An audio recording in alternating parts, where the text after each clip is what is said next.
Nata e 31. Disa nga fjalët e profetit. Sonte, oj bija ime, do të mbaroj tregimet mbi jetën e profetit ton, duke të sjellë ndërmend disa prej fjalëve të tij të arta, para se të t'i tregoj këto gjevahire të çmueshme, e shoh të arsyeshme, të flas për një gjë me rëndësi, gjë të cilën mbase dhe mund ta dish, por përsëritja e saj nuk sjell ndonjë dëm.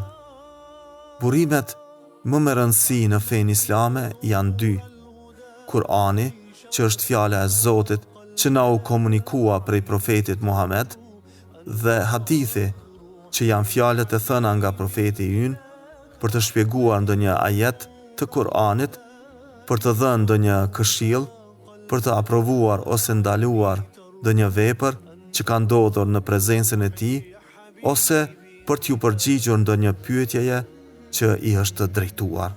Muhamedi a.s. fliste një gjuhë të kulluar arabe, dhe kur bisedonte, fliste me një ton të mprehtë dhe të dëgjueshëm. Shumë herë, sidomos kur kishte të bënte me çështje fetare, fjalët i përsëriste 2 a 3 herë, ashtu që të i dëgjonin dhe të i kuptonin ata që ishin me të. Këto fjalë që po t'i përkthej sonte nuk janë nga Kur'ani, janë hadithe, fjalë të thëna nga profeti në raste dhe në kohë të ndryshme. Kërkoni të mësoni prej djepit, gjerë në varr. Kush mëson gjuhën e një kombi, ruhet nga të ligat e tij. Kërkojeni diturinë, qoftë edhe në kinë. Kina atë botë njihej si vend shumë i largët. Kush mëshiron ata që janë në tokë, qofshin njerëz, qofshin kafshë, mëshirohet nga ai që është lart. Zoti ndihmon njeriu nëse ai do ta ndihmojë vëllain e tij. Ndihmojeni vllain tuaj në të mirë dhe në të ligë. Kur e pyetëm profetin se ta ndihmojmë vëllain në të mirë, këtë e kuptojmë, por si ta ndihmojmë në të ligë? Profeti u përgjigj: vëllain tuaj në të ligë e ndihmoni duke ndaluar të bëj të liga. Kënaqësia e Zotit është në të kënaqurit e prindërve, dhe pakënaqësia e tij është në pakënaqësinë e prindërve. Kur 2 bashkëshortë jetojnë në harmoni me njëri tjetrin, Zoti u afal mëkatet. Doni të dini se cilat janë fajet më të mëdha. Ato janë mohimi i Zotit dhe mosbindja ndaj prindërve. Kërkojeni diturinë, sepse ajo na bën të Zot që ta dallojmë të mirën nga e liga. Na ndriçon udhën për në parajs. Është shoqja e jon në shkretëtir. Na shoqëron në vështirësi. Nuk ndahet nga ne edhe kur largohen shokët. Ngushëlluese në vuajtje. Është një zbukurim ndërmjet shokëve dhe një armë kundër armiqve. Nuk është me të vërtet hero ai që mposht kundërshtarin, por hero me të drejtë është ai që e zotron veten kur zemrohet. Kush është njeriu më i mirë? E pyetën një herë. Muhamedi a.s.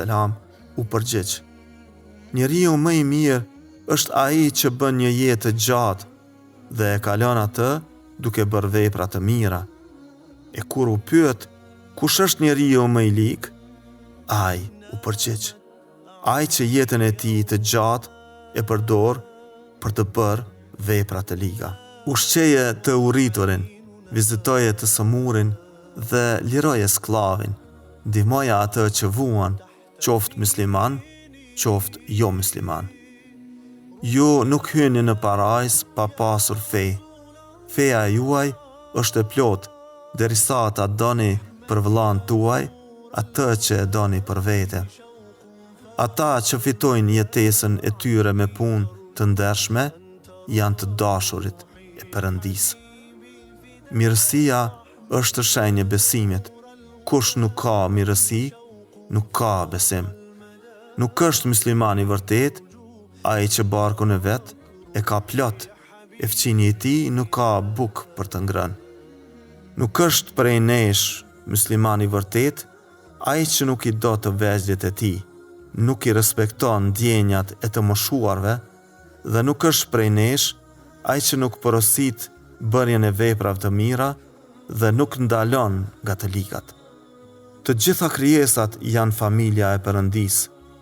Më i miri në sytë e Zotit është ai që u bën më mirë krijesave të tij.